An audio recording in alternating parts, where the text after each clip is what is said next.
We've been in this series now. This is our fourth session on talking about David and Goliath. And it is always interesting when I sense God giving some guidance and direction for a theme or a series of where that goes. And sometimes I can kind of figure out in advance how far that's going to run. And sometimes it's like, well, we'll take this a week at a time and see what goes on from there. And so we have come down to the end of this thing, but we're talking about David and Goliath. Has that picked up and become alive? Okay. I think this has fallen asleep. And so we have come to the end of this, of David and Goliath. And in verse 31 is where we're going to kind of take off today and finish up this series. David and Goliath, we've been talking about taking down giants. And our giants all look different from one another. David's giant was like 9 foot tall, massive man. Some of our giants don't look like that. Some of our giants are doubts, discouragement, depression, physical problems, financial problems, relational problems. But we all have giants. But here's the upswing about this story. In verse 31, we see this line. This is at the end of the storyline. So David triumphed over a Philistine with a sling and a stone. Without a sword in his hand, he struck down the Philistine and killed him. This is the triumphant side of this. This is the upswing of everything.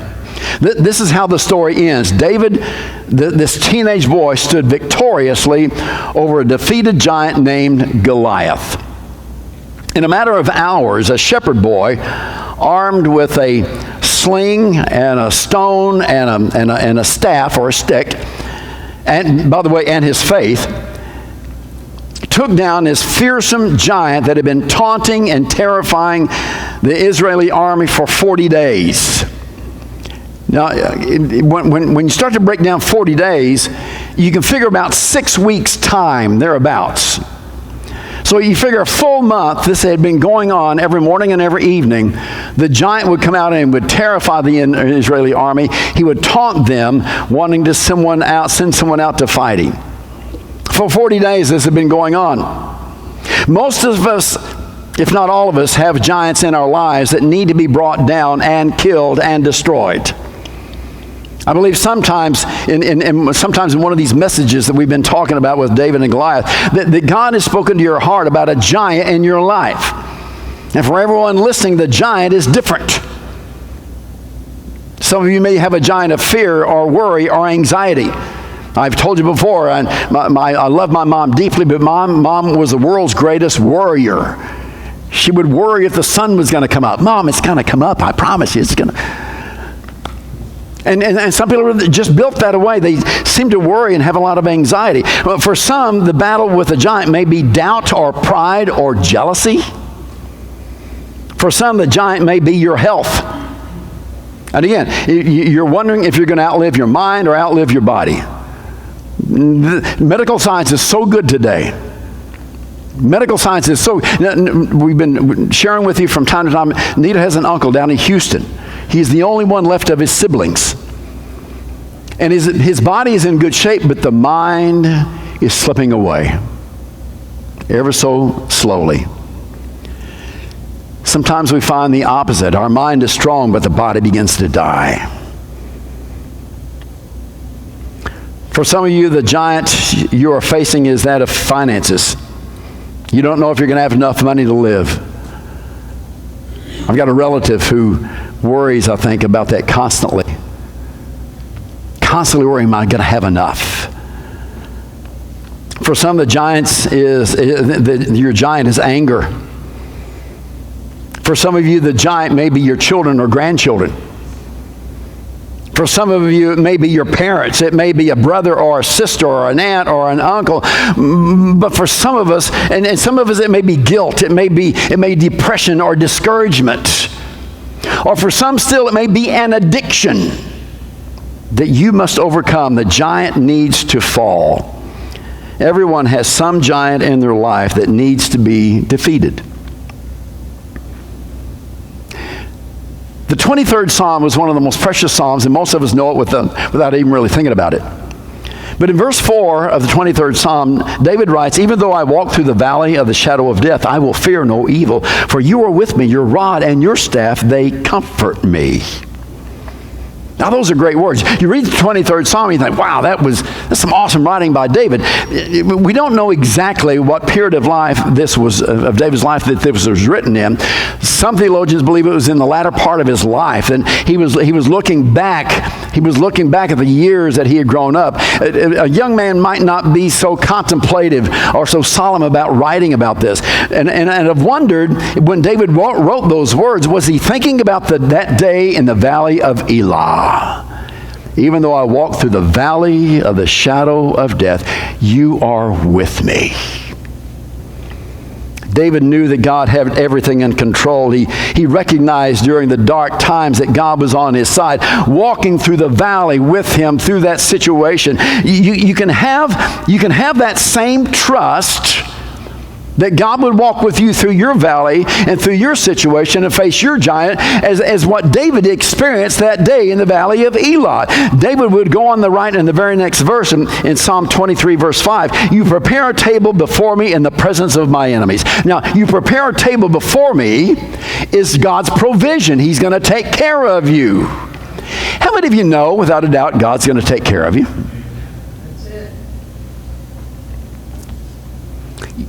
You prepare a table before me that is a provision of God in the presence of my enemies. Saints, let me tell you, Jesus, your Savior, promises to lead you, to guide you, and to protect you, not in the absence of your foes, but in the presence of your enemies, in the presence of your giants, in the presence of the evil that wants to come against you. That's what God has promised He would do. As the pressures and the darkness and the struggles of your giant begins to close in around you, please understand, your shepherd, the Lord Jesus, spreads a feast before you in the middle of the battle, in the middle of the fight. God take care of a provision for you. He gives you everything you need, not only to survive, but actually thrive as you navigate the path toward freedom and to fight and take down the giant that you're facing in this life. The Bible states that Jesus is not only your good shepherd, but I love how John describes him in the book of Revelation. He is a roaring lion, and he's going to take care of everything one of these days. His roar will rule the nations. His voice shatters the enemy.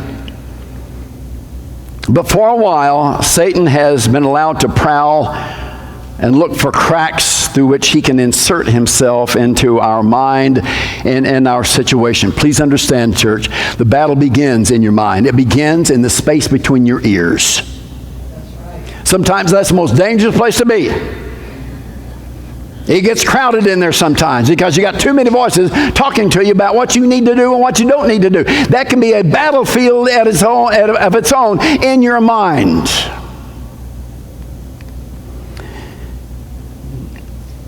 But please understand something. Satan will do everything he can to insert himself into your mind, your emotions, and every crack that he can find in your life. And if you don't stop him, then he will be the one sitting at the table with you. And if he's at your table, then he will work to eat away your confidence in God. He will try to tell you that you are alone. He will try to tell you that you're not good enough. He will try and tell you that you're not handsome enough or you're not beautiful enough. He will try and tell you that you cannot do this. But dear friends, my God says I can do all things through Christ who strengthens me. I have to listen to the voice of God and not the voice of the enemy, church. In times like this, you need to agree with David, who would state with confidence, even though I walk through the valley, the darkest valley, I will fear no evil because you're with me. David knew God had everything under control. And he recognized during the dark times that God was on his side, walking through the valley with him. You can have the same trust, dear friends, You can have the same trust and faith in God, but you cannot allow the enemy to sit at your table and dine with you, because he will disrupt your life. He will tempt you with your thoughts. He will tempt you with a better table. He will tell you that God is not going to take care of you. Remember what Jesus said about Satan. It says he is the liar and the father of all lies. And when he speaks, it's his native language. Anything that Satan wants to throw at you is a lie. Oh, but you need this. No, you need God. Oh, but you need to do this. No, you don't need to do this. If you're going to take a stand and see the greatness of God, you're going to need some support. Number one, to take down your giant, you need a spiritual perspective. Now, spiritual perspective takes your eyes off of this level and makes our eyes go to this level. We need a spiritual perspective. From a human perspective, Goliath was a massive man. Stood over 9 feet tall. Just the scale armor that he wore was 125 pounds. The very end of his spear, the tip of his spear, was 15 pounds to begin with.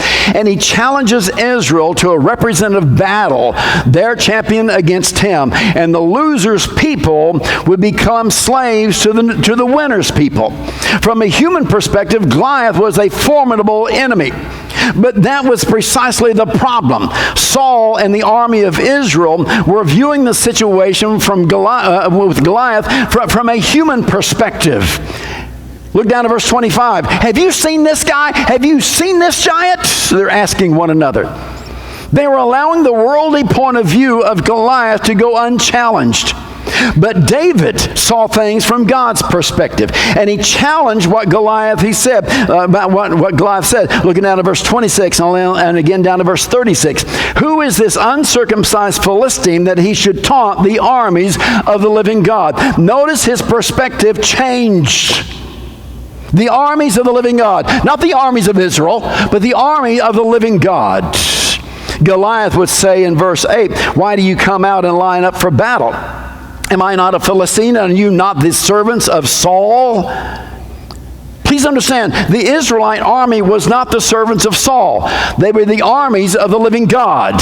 God said, this is my people, and I'm going to take care of them. And when they recognized that and let God lead them, they were victorious. But when they got crossways and they began to look at the things on this level, the horizontal level, they began to realize, well, wait a minute, we're not so hot after all.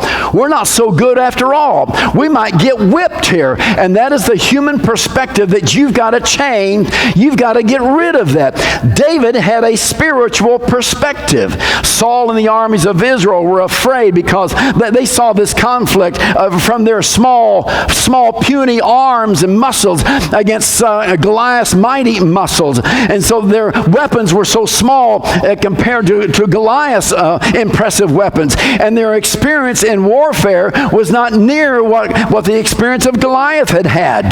David saw the conflict between God and the forces of evil. Saul and his men, his army, saw Goliath and thought, well he's too big. We can never kill him. But David saw it just the opposite. This guy is so big, I can't mess with this guy. He saw it in a perspective of God's perspective. He saw the conflict was between God and the forces of evil. David's perspective was that the battle was not his, but the battle was God's. In fact, look on down to verse 45. 45, 6, and 7. David said, you come against me, talking to Goliath, you come against me with sword and spear and javelin, but I come against you in the name of the Lord Almighty, the God of the armies of Israel, whom you have defiled. There is this perspective. It is not, I see you in this way. He says, but no. I come against you in the name of the Lord Almighty. David understands his power and his strength and his ability is not in himself, but in God who created him, the God who spread out the heavens and spoke everything into existence. That is the God whose armies that he stands for. Verse 46, I'll strike you down and cut off your head, and the whole world will know that there is a God in Israel. Verse 47, it is not by sword or spear that the Lord says, for the battle is the Lord's, and he will give all of you into our hands. The battle is the Lord's. Church, your battles, your giants, your wars are not yours to fight. They are God's battles to fight. And your perspective should change and allow God to take care of your battles. Pastor, you don't understand. My kids are crazy. They're insane. They've just gone off the rails. My grandchildren, they're no worse. They're following after their parents. Listen, friends, you cannot change that. You cannot fix that, but God can.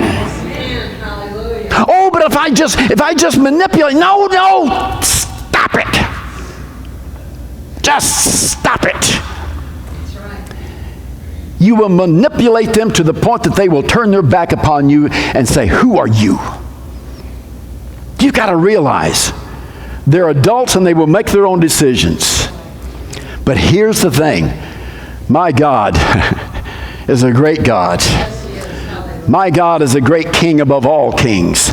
My God is the one who spoke this life into this world into existence. My God is the one who takes care of the orbits of the planets, of the sun and the moon, and all of the galaxies, the millions of galaxies spread throughout this universe. Oh, it is God who keeps these things in order. Your battles are not yours, dear friends. Your battle belongs to the Lord. If you have an anger problem, give it to God.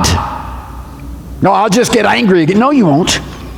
If you have a giant problem of doubt and fear and anxiety and worry, pray and give it to God. Yes. Well, I'll pray, but let me see what I can do with it. If you have an addiction giant, you've got to pray and let God take down your giant, because you will not make it. The giants you're facing must be looked at from a spiritual perspective. See, this is what Paul was writing about when he wrote to the Ephesian church in Ephesians chapter 6. For our struggle is not against flesh and blood, but against the rulers, against the authorities, against the powers of this dark world, against the spiritual forces of evil in the heavenly realms. He said, your struggle is not with this situation. Your struggle is a spiritual situation that is going on in the background. There is always a spiritual war going on in your life, day in and day out. I read a quote just the other day that said that generally speaking, okay, it's generally speaking. So some of you are going to say, oh, that's not right. And some of you say, yeah. Generally speaking, we have about 15 unwanted thoughts that come into our mind every hour. Generally speaking, 15 unwanted thoughts that come into your heart and your mind every hour. It's not something you invited in. It's just something that passes through and you think, where did that come from? Now, some of you, it may be more, some of you may be less. Some of you think, that doesn't happen to me.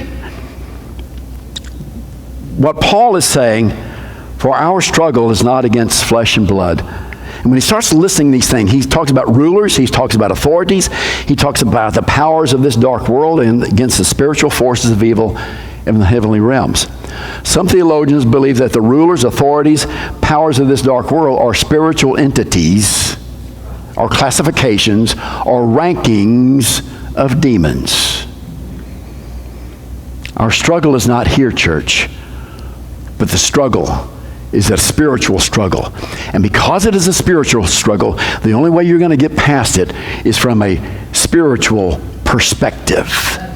Your perspective must be, the battle is the Lord's. The battle is God's. It's not your battle. You cannot fix it. The battle belongs to God. Number 2, to take down your giant, you need a practical faith in the living God. How many of you know that you have a portion of faith? Some of your faith may be bigger than mine, but we all have been given a portion of faith.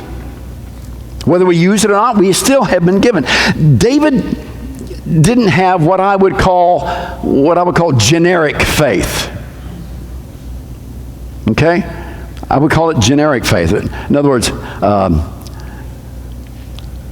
I believe for every drop of rain that falls, a flower grows. No.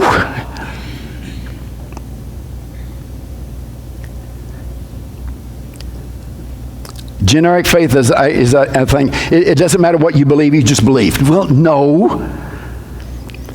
David believed in the living God, who is in a covenant relationship with his people. David had faith in God because he had already experienced battles and won the battles. See, this was not David's first rodeo. It was not his first battle. It was not his first fight. Even though he was a teenager, he tells King Saul, listen, I've already been in a battle with a lion and a bear, and I beat these guys down. And if I beat these guys down, I will beat this one down also. Because he knew and believed that God was with him. If God was going to help him win over a lion, who in the world takes on a lion? Who in the world takes on a bear? I mean, good night. Because in my mind's eye, because David tells Saul, he says, well, will a bear grab one of the sheep? And he says, I went after it. And I grabbed it by his beard and I killed it. Now me, I'm thinking, you want the sheep? Go ahead. I'm good. But no, this teenage kid says, all right, you're gone. David had faith that God had already helped him win these battles. And this is just one more battle. Yet another battle, and he said, God is going to take care of it. You see, Paul would write to the Philippian believers and said, I can do everything through him who gives me strength. Doesn't matter what you're facing. It doesn't matter the trial. It doesn't matter the battle or how big the giant is. I can do everything through him who gives me strength. I trust in that. I believe in that. Church, do you have that kind of personal, practical faith in the living God that David had? I mean, it means that when the lion or the bear or the giant comes into your life, and instead of tolerating it, you recognize that you cannot allow it to have its ways, and you cannot live in a peaceful coexistence with the enemy. And you must confront it, you must cut it off, you must destroy it, or it will destroy you. David's faith within the living God was not in human methods. If you look on down there in chapter 17, around verses 38, 39, I think that's the area where Saul would begin to, he said, okay, David, listen, man, here, try my helmet on. Try my armor. Here's my sword. Here, try these songs. No doubt, I think this is what David looked like.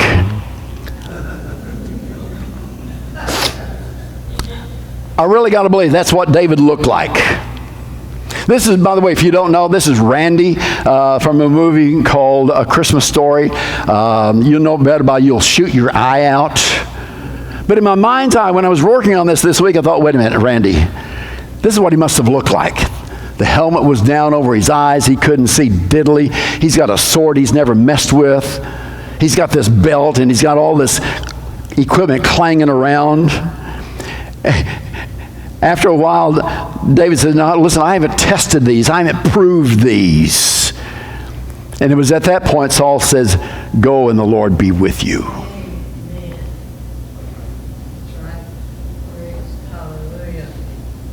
Go and the Lord be with you. You look on down and you see in verse 40, what does he use? His sling, his shepherd's stick or staff, which I still haven't figured out why he had that with him.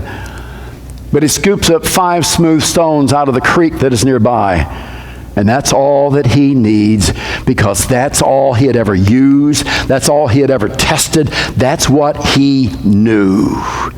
The method David used was a sling and a stone, but his faith in the living God that knew that all glory and power and honor belonged to God. Look at verse 45. David approaches Goliath. He said, you come against me with sword and spear and javelin, but I come against you in the name of the Lord Almighty. Notice he does not say, I come against you with my stone and my sling and my stick. I come against you in the name of the Lord Almighty, the God of the armies of Israel, whom you have defied. I'll strike you down and cut off your head, and the whole world will know that there is a God in Israel. It is not by sword or spear that the Lord saves, for the battle is the Lord's, and he will give all of you into our hands today. David simply magnified God. He did not magnify his sling and his stone. He did not magnify his own experience. He did not magnify and build himself up because of the battles he had already won. No, he magnified God. When the giant comes your way, you've got to call upon God. You've got to give him glory and praise and honor. You've got to acknowledge that God is going to fight your battles for you. You've got to declare that God is your victor and that you are an overcomer by the blood of the Lamb. The victory has already been won. What you've got to do is stand firm in the power and the presence of God. Paul would write to the Galatian believers, I have been crucified with Christ, and I no longer live. You've got to hang on to that. That's got to be part of your declaration. I have been crucified with Christ, and I no longer live, but Christ lives in me. And the life I live in the body, I live by faith in the Son of God who loved me and gave himself for me. That's where your victory lies, is in the power and the greatness of God. Ran across this story this week. It goes back to the days of the old Dust Bowl. 3 farmers lived near each other, and they decided that the drought was getting too much, and they began to pray about this thing. And they would meet daily in one of the guys' fields, and they would pray for rain. Men were down on their knees praying and seeking God and looking to God for help, that God would send the rain, and heavens were silent. They were there meeting with God every day.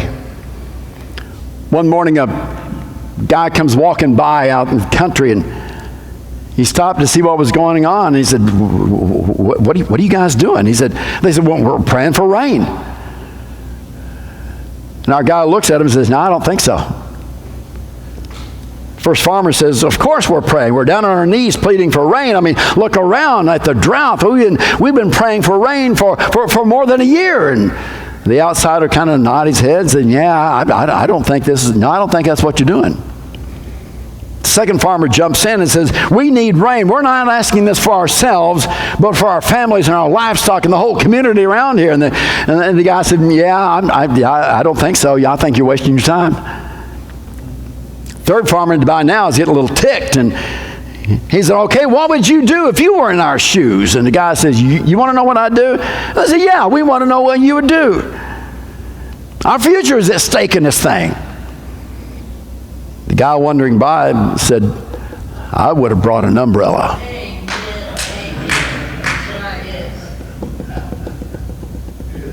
If you're going to pray for rain, you better bring an umbrella, because otherwise you're not buying into it. If you don't bring the umbrella, and I got to side with the guy here. You guys don't really mean it. Now, the natural side, the human perspective side says, that is dumb. In the middle of a drought, you're going to go out and pray, and you're going to take an umbrella with you. Well, people would look at you a little strange, that's for sure. But listen to me. They looked at David as being a strange little guy when he walks out against Goliath. But it didn't matter, because David's perspective was on God. The battle is the Lord's. You see, to take down your giants, you need not only spiritual perspective, but you need practical faith in a living God. We read in Matthew chapter 9, just then a woman who was subject to bleeding for 12 years came up behind him and touched the edge of his cloak. She said to herself, if only I can touch his cloak, I will be healed. Jesus turned and saw her, and take heart, daughter, your faith has healed you. And the woman was healed from that moment on. You see, her giant was defeated because of her practical faith. If I can just touch his cloak, that's all I needed. And again in Matthew chapter 9, as Jesus went on from there, 2 blind men followed him, calling out, have mercy upon us, Son of David. And he asked them, do you believe I am able to do this? And they said, yes, Lord. And he touched their eyes and said, according to your faith, it will be done to you. And their sight was restored. You see, the giant of blindness was conquered because they took steps of faith. This may look strange, but I'm going to follow Jesus. and I'm going to do what he has called me to do. It doesn't matter what is going on. It is simply, I'm going to believe God. In Luke chapter 8 is a story of Jesus healing a demon-possessed man. For Jesus had commanded the evil spirit to come out of the man. He asked him, "What is your name?" "Legion," he replied, because many demons had gone into him. And they begged him repeatedly not to order them to go into the abyss.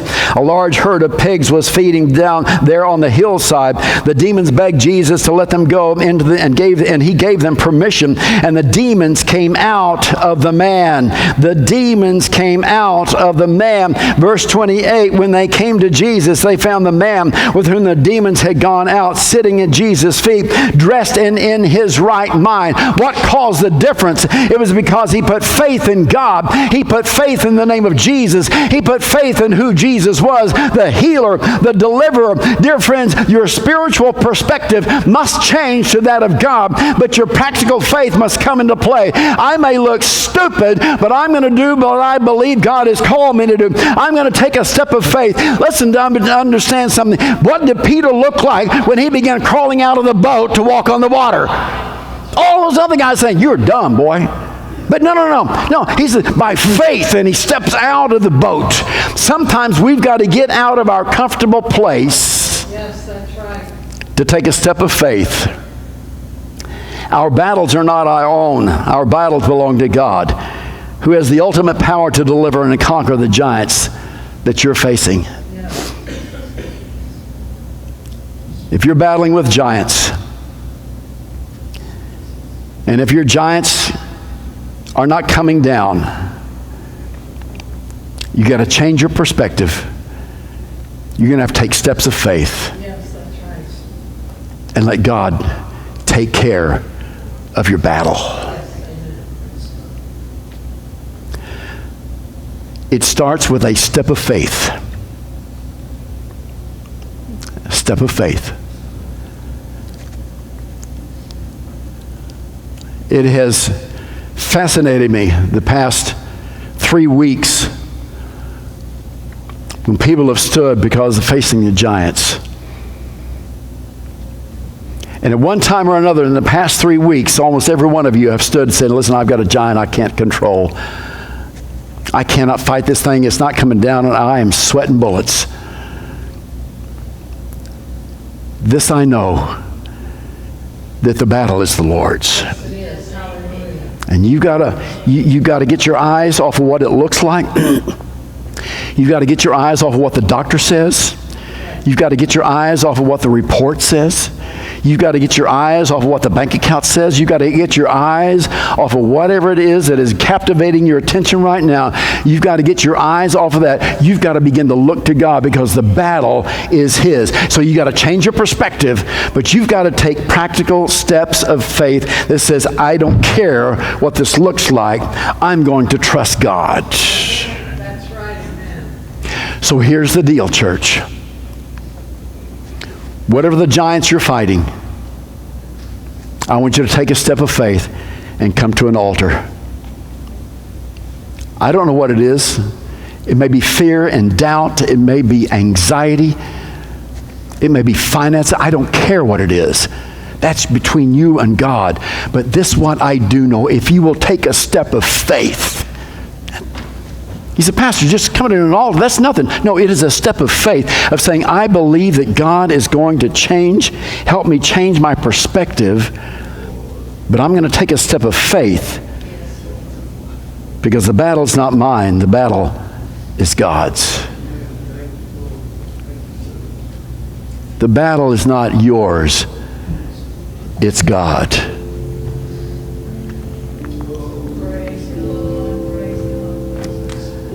Holy God.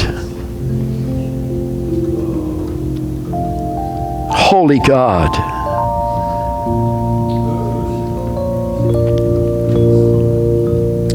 Oh, mama roku shoto kurianaye. Yela na makurondo kiandaye.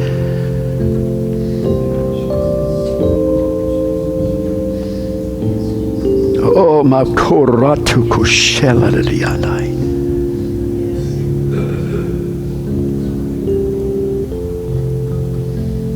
Oh, God.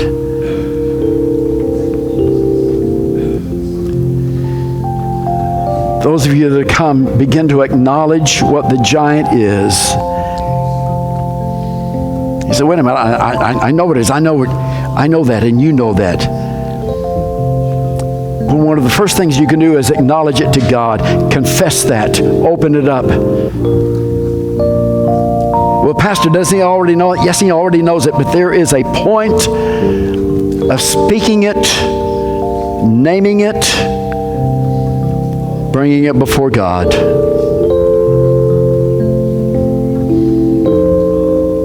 And acknowledge that this battle is God's. And that you are helpless to do anything about it, but you can give it to God. This is the God who takes down giants. This is the God who breaks down walls of Jericho. This is the God who brings the dead back to life again. This is the God who is your provision, your provider, who meets you at your point of need. It is God.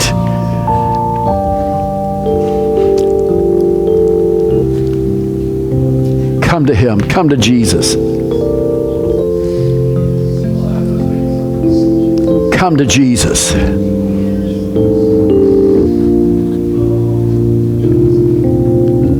Come to Jesus.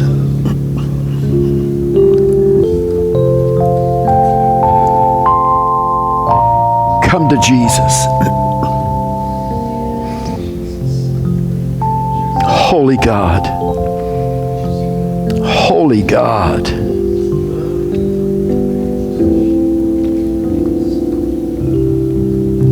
Holy God.